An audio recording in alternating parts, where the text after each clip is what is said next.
Good morning, students. Myself, Dharmendra Vaishnav. We will resume our class by new chapter, chapter 4th. The title of chapter 4th is Physical Education and Sports for CWSN. Here CWSN means Children with Special Needs, जिसे हम दिव्यांग के रूप में जानते हैं. दिव्यांगों के लिए शारीरिक शिक्षा एवं खेल. जैसा कि आप लोग जानते हैं कि जो शारीरिक रूप से अपंग होते हैं या डिसेबल्ड होते हैं उनके लिए जो प्रोग्राम्स बनाए जाते हैं वो थोड़े भिन्न प्रकार के होते हैं. उनको कुछ रिलैक्सेशन दिया जाता है अलग अलग एक्टिविटीज़ में. तो we will discuss the some topics are here according to CWSN persons. तो this chapter is divided into 4 part. First part is I will give the name of all 4 parts step by step. The topic number 1 is aims and objective of adaptive physical education. Means अनुकूलित शारीरिक शिक्षा के लक्ष्य और उद्देश्य. यहाँ अनुकूलित हमारे लिए जो एडप्टिव जो मीनिंग है उसका मतलब यहाँ पे अनुकूलित से लिया गया है, या मॉडिफाइड कह सकते हैं हम. ये जो विशेषकर दिव्यांगों के लिए ये वर्ड यूज़ किया जाएगा. यहाँ पे जनरल शारीरिक शिक्षा तो होती है, उसके अलावा जब ये मॉडिफाइड करके जब बच्चों के लिए अलग से शुरू गई है CWSN के लिए, वो यहाँ पर एडप्टिव के नाम से जानी जाएगी. The second topic is organization and promoting adaptive sports, special Olympic Bharat, Paralympics and Deaflympics. तो यहाँ पर जो है अनुकूलित खेलों को प्रोत्साहन देने वाले संगठन हैं. विशेष ओलंपिक भारत के नाम से जाना जाता है. स्पेशल ओलंपिक भारत को हम हिंदी में विशेष ओलंपिक भारत के नाम से. इसके बाद पैरालंपिक्स दिया हुआ है और इसके बाद डेफलंपिक्स के नाम से थर्ड टूर्नामेंट या कमेटी दी गई है. Now the topic number 3, concept of inclusion, it's need and the implementation. जिसे कि हम समावेशन की अवधारणा, आवश्यकता और कार्यान्वयन के नाम से जानते हैं. तो you can understand very well in English behalf of Hindi. So now the topic number 4, role of various professionals for children with special needs, counselor, occupational therapist, physiotherapist, physical education teacher, speech therapist and the special educator. तो ये कह रहा है दिव्यांग बच्चों के लिए विभिन्न पेशेवरों की भूमिका. तो पेशेवर जो इनको बच्चों को गाइड करते हैं, इस तरह के व्यक्तियों को गाइड करते हैं. तो यहाँ पर जो दिया गया है, फर्स्ट वाला जो बताया था अभी मैंने, काउंसलर, जो परामर्शदाता के रूप में जाना जाता है, जो काउंसलिंग करता है बच्चों की. इसके बाद ऑक्यूपेशनल थेरेपिस्ट, पेशेवर चिकित्सक के रूप में, जो विशेषकर इनके लिए ही बना होता है, इस तरह के लोगों को ही वो टैकल करता है. नेक्स्ट होता है फिजियोथेरेपिस्ट. उसके बाद दिया हुआ है जो फिजिकल एजुकेशन टीचर, जिसे शारीरिक शिक्षक के रूप में जाना जाता है. और स्पीच थेरेपिस्ट, जो वाक चिकित्सक के रूप में होता है, जो बच्चे स्पीचलेस होते हैं वो उनको मदद करता है. और लास्ट जो है स्पेशल एजुकेटर, जो विशेष शिक्षक के रूप में जाना जाता है, जो उन्हीं की लैंग्वेज में उनको पढ़ाने का प्रयास करता है या उनकी मदद करता है. तो today our class topic is first topic. We will take only first topic today and step by step we will take the topics in next classes. So I will start my first topic today. Aims and objectives of adaptive physical education. अनुकूलित शारीरिक शिक्षा के लक्ष्य एवं उद्देश्य. तो meaning of adaptive physical education, अनुकूलित शारीरिक शिक्षा का अर्थ. यहाँ पर आप याद रखें कि मैं अनुकूलित क्यों बोल रहा हूँ, क्योंकि एडेप्टिव मीन्स होता है अनुकूलित. तो adaptive physical education is a modified program of games, sports and other developmental activities that is suited to the interests, capacities and the limitations of students and individuals with special need.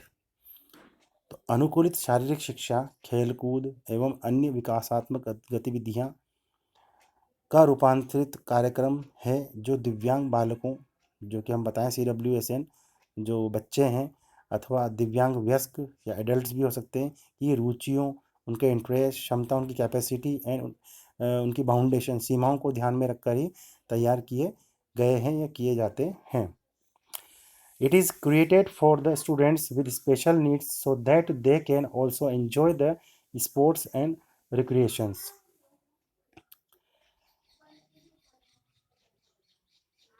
ऐसे बालक सामान्य शारीरिक शिक्षा के कार्यक्रम में भाग नहीं ले सकते, तो शारीरिक शिक्षा के कार्यक्रमों को उनके अनुसार ही तैयार किया जाता है। Since physical education has a great potential for physical, mental, social and psychological development, adaptive physical education is important for such as children's. तो कहने का तात्पर्य ये है, शारीरिक शिक्षा के जो कार्यक्रम हैं या गतिविधियां हैं उनमें शारीरिक, मानसिक, सामाजिक क्षेत्रों में विकसित करने की सामर्थ्य होती है, इसलिए अनुकूलित शारीरिक शिक्षा दिव्यांगों के लिए महत्वपूर्ण हो जाती है। तो इस तरह के प्रोग्राम बनाकर उन बच्चों को समाज से जोड़ा जाता है, उनको शारीरिक रूप से, सामाजिक रूप से, मानसिक रूप से सक्षम बनाने का प्रयास किया जाता है और उनके लिए रिक्रिएशनल के प्रोग्राम भी इस तरह तैयार किया जाए ताकि वो खेल खेल में ही अपने आप को विकसित कर पाएँ और अपने आप को सहज समाज में ढाल पाएँ। Adaptive physical education is very necessary as every school has students who are differently abled and require special services to be able to realize their maximum potential. अनुकूलित शारीरिक शिक्षा इसलिए भी प्रासंगिक मानी गई है, इम्पोर्टेंट मानी गई है, क्योंकि प्रायः सभी विद्यालय या स्कूलों में कुछ विद्यार्थी सामान्य विद्यार्थियों की तुलना में भिन्न होते हैं। अपनी क्षमताओं को विकसित करने के लिए उन्हें विशेष सेवाओं की आवश्यकता होती है। The concept also strength from the view that instead of excusing some peoples from normal physical education programs efforts should be made to adapt the programs in order to meet their needs. अपनी क्षमताओं को विकसित करने के लिए उन्हें विशेष सेवाओं की आवश्यकता होती है। विद्यार्थियों को शारीरिक शिक्षा के सामान्य कार्यक्रमों से छूट देने के स्थान पर अनुकूलित शारीरिक गतिविधियों का अभ्यास करवाना चाहिए जिससे वे अपनी क्षमताओं का विकास कर सकें। कहने का मतलब ये है कि उनको शारीरिक रूप से कमज़ोर मानकर उनको उनकी जो एक्टिविटीज़ है उनसे महरूम ना रख के उनको पार्टिसिपेट करने के लिए मोटिवेट करना चाहिए, ताकि वो भी अपनी कैपेसिटी को डेवलप कर सकें या अपनी जो स्किल्स हैं उनको निखार सकें और डेवलप कर सकें। तो विद्यालयों में अनुकूलित शारीरिक शिक्षा की गतिविधियों का उपयोग फिजियोथेरेपी और पुनर्वासन के क्षेत्र में भी किया जाता है। तो children and individuals who need such adaptive or specially designed programs include children with intellectual disability, orthopedic impairments, learning disabilities, emotional disturbance, etc.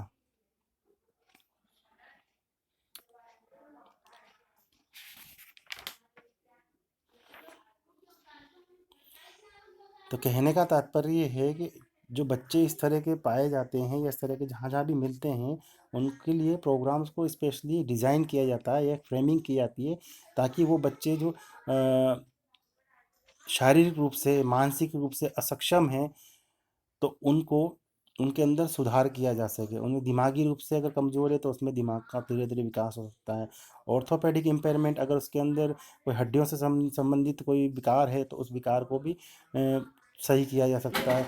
Learning disability, अगर उसे सीखने की क्षमता कम है तो उसके सीखने के लिए कुछ प्रयास किए जाएँ, कुछ प्रोग्राम तैयार किया जाए तो वो उस चीज़ में भी सुधार हो सकता है। इमोशनल डिस्टर्बेंस, अगर इमोशनली कोई बच्चे या भावनात्मक रूप से कोई बच्चे कमज़ोर पाए जाते हैं तो उनके लिए भी कुछ प्रोग्राम तैयार करके उनको भी भावनात्मक रूप से मजबूत किया जा सकता है। Apart from school, adaptive physical education also has a wide range of application in the field of reminder.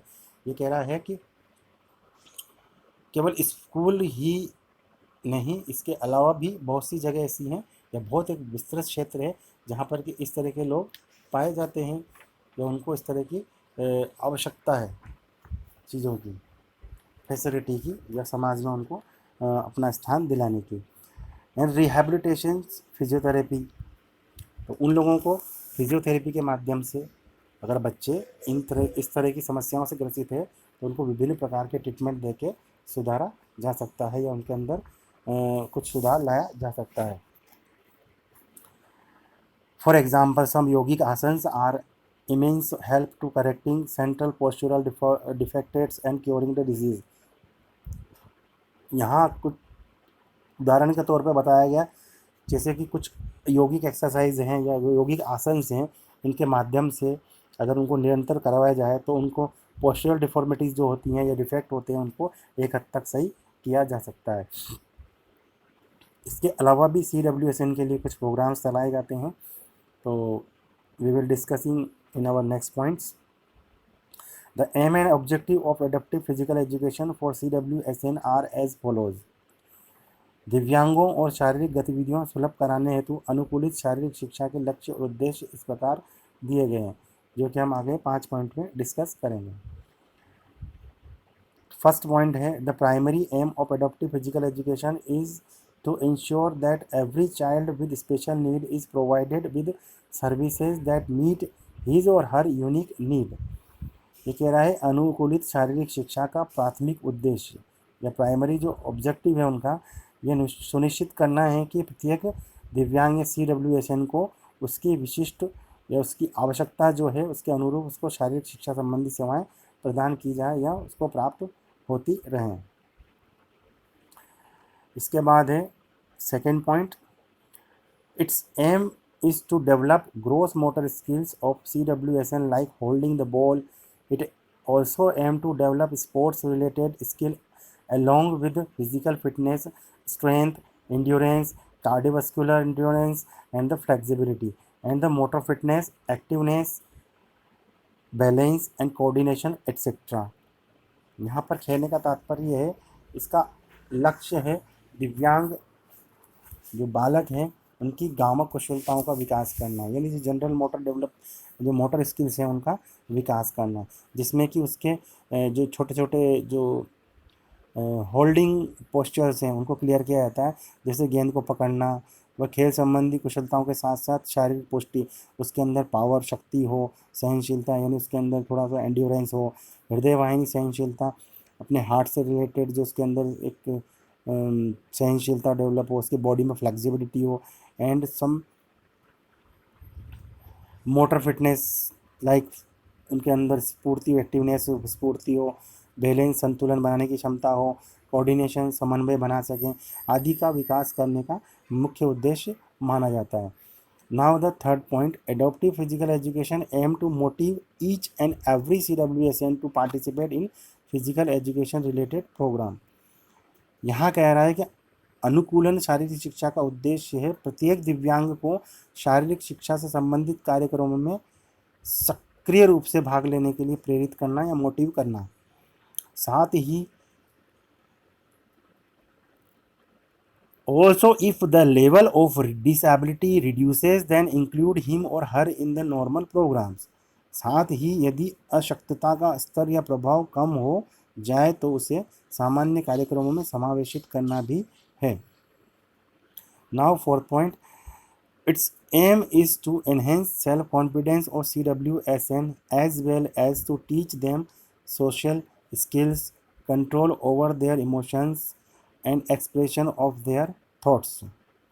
इसका उद्देश्य दिव्यांगों के आत्मविश्वास को बढ़ाने के साथ साथ उनमें सामाजिक कौशल जो सोशल स्किल्स हैं उनका डेवलपमेंट, भावनाओं को नियंत्रित करना, अपने इमोशंस को कंट्रोल करना, मनोवेगों को अभिव्यक्त करने की कला आदि सिखाना भी होता है।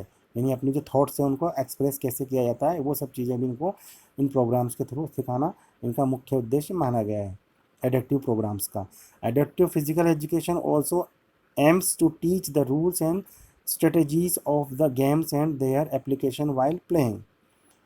अनुकूलित शारीरिक शिक्षा का उद्देश्य दिव्यांगों को खेलों के नियम, रणनीतियाँ आदि सिखाना तथा खेलों प्रदर्शन में उनका उपयोग करना भी सिखाना होता है। Now we come to the last topic of today's class, principle of adaptive physical education. Principle of physical education means अनुकूलित शारीरिक शिक्षा के मुख्य सिद्धांत क्या क्या माने गए हैं। तो the basic principle of adaptive or modifying a physical education program for people with special needs are as follows. अनुकूलित शारीरिक शिक्षा के सिद्धांत निम्न प्रकार से बताए गए हैं, जिसमें पहला है, it is divided into 7 points. I will take first point. Consideration of individual needs. व्यक्तिगत रुचियों तथा आवश्यकताओं पर विचार करना. तो हम सबसे पहले जो पॉइंट लेंगे, the needs and the capabilities of every students must be assessed to ensure that the adaptive programs meet their physical, mental, social and emotional needs. अनुकूलित शारीरिक शिक्षा के कार्यक्रम के अंतर्गत चुनी गई खेल गतिविधियों दिव्यांग बच्चों की रुचियां, आवश्यकताओं और क्षमताओं के अनुसार होनी चाहिए. ये गतिविधियां दिव्यांग बच्चों की शारीरिक, फिजिकली, मानसिक, मेंटली, सामाजिक, सोशली, भावनात्मक, इमोशनली आवश्यकताओं की पूर्ति करने वाली होनी चाहिए, यानी ये सब नीड्स पूरी करने वाली होनी चाहिए. Now the second point, modification of equipments. खेल के जो उपकरण हैं उनमें भी संशोधन समय समय पर करना चाहिए. तो the size, shape, weight, colour etcetera of the equipments used can be altered to suit the needs of students. For example, the use of bright color balls for people with visual impairments. कहने का मतलब, विद्यार्थियों की आवश्यकता अनुसार खेल उपकरणों के रंग, माप, भार और आकार में परिवर्तन किया जा सकता है. Size, shape, weight and colour. उदाहरण के लिए, दृष्टिहीनता वाले विद्यार्थियों के लिए रंग बिरंगी गेंदों को प्रयोग में लाना चाहिए. यहाँ ये कहना चाह रहा है कि जो दृष्टिबाधित होते हैं या जिनकी नज़र कमज़ोर होती है, उनके लिए कलरफुल बॉलों का प्रयोग करना चाहिए. Now come to the third point, change in environment. पर्यावरण में परिवर्तन. The environment should also be modified according to the requirements of students with special needs. दिव्यांग बच्चों की आवश्यकता अनुसार पर्यावरण में संशोधन किया जाना चाहिए. फॉर एग्जाम्पल, उदाहरण के लिए, the play area can be limited और marked with tape when the movement capabilities of students are limited. कहने का तात्पर्य है, उदाहरण के लिए, यदि विद्यार्थियों की खेल क्षमता कम हो तो खेल क्षेत्र या जो प्ले फील्ड है उसको छोटा किया जाना चाहिए. इसके अतिरिक्त खेल कूद के लिए उपयुक्त पर्यावरण बनाने के लिए बेहतर रोशनी, संगीत आदि सुविधाएं भी उपलब्ध कराई जा सकती है. It is not given in your topic but it was given in old book. Now the topic number 4, modification in rules. खेल नियमों में भी संशोधन होना चाहिए.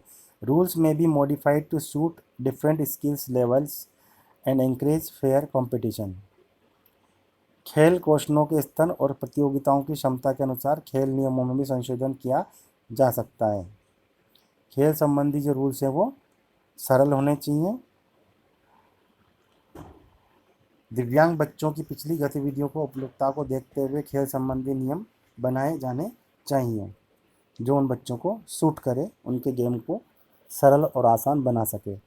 Now we come on the fifth point, modification in instructional strategies. दिशा निर्देशों में भी संशोधन होना चाहिए.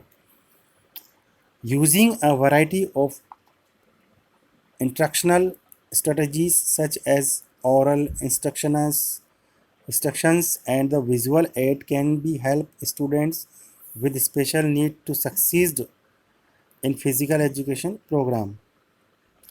दिव्यांग बच्चों को दिए जाने वाले निर्देश बहुत सरल और स्पष्ट होने चाहिए. दिशा निर्देश मौखिक और लिखित हो सकते हैं. चित्रों के माध्यम से भी दिशा निर्देश दिए जा सकते हैं जिनसे ऐसे बच्चों को खेल संबंधी गतिविधियों को समझने में मदद मिल सके. Now we come to the sixth point, training of educators, शिक्षकों का भी प्रशिक्षण होना आवश्यक है।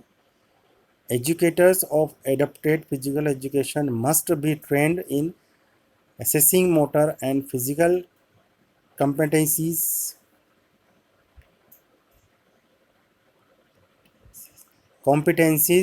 and be skilled in sports and games to be able to develop lesson plan. अनुकूलित शारीरिक शिक्षा में लिप्त शिक्षकों को आवश्यकता अनुसार प्रशिक्षण मिलना अति आवश्यक है या ट्रेनिंग मिलना बहुत ज़रूरी है। प्रशिक्षकों में बच्चों की गतिविधियों को उनकी आवश्यकता अनुसार अनुकूलित करने की योग्यता होनी चाहिए। कहने का मतलब जो ट्रेनर लगाए जाते हैं इन बच्चों के लिए, वो ट्रेनर उन बच्चों की कमियों को और उनकी क्षमताओं को आंकते हुए या परखते हुए उनके साथ वो व्यवहार कर सके या उनको एक्टिविटी करवा सके, इस हिसाब से उनको ट्रेन करना चाहिए। Now the 7th and last topic of today's class, supervision by medical staff. Medical staff की निगरानी में कार्य होने चाहिए। The activities must always be performed under the supervision of medical staff.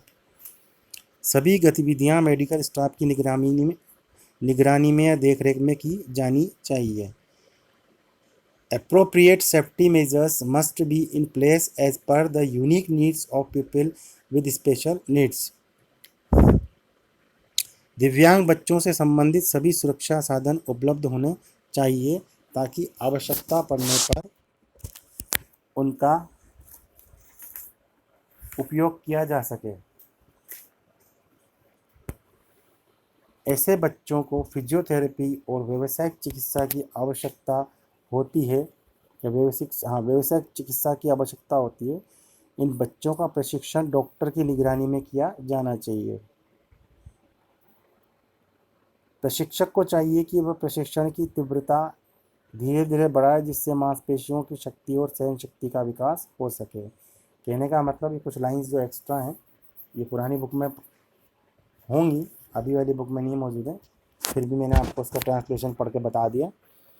जो ट्रेनर्स होते हैं उनको भी अपनी ट्रेनिंग की जो प्रोसेस है उसको बच्चों के ऊपर धीरे धीरे अप्लाई करना चाहिए जिससे कि उनके मसल्स जो हैं वो पावर प्राप्त कर सकें और साथ ही साथ वो एंड्योरेंस भी प्राप्त कर सकें, सहन शक्ति का भी उनके अंदर विकास हो सके। Now today's topic is over. We will take the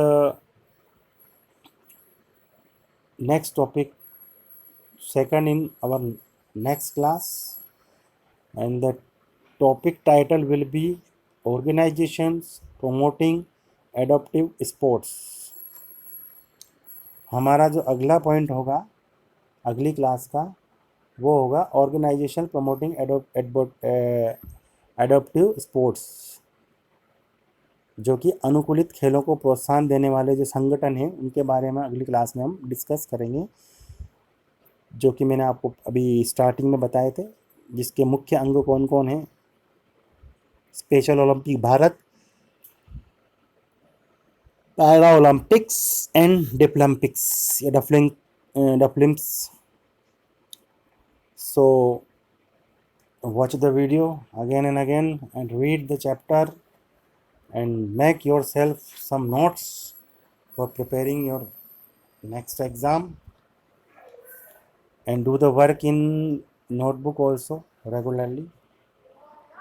Okay, goodbye students, have a nice day. We will meet in our next class on next coming date.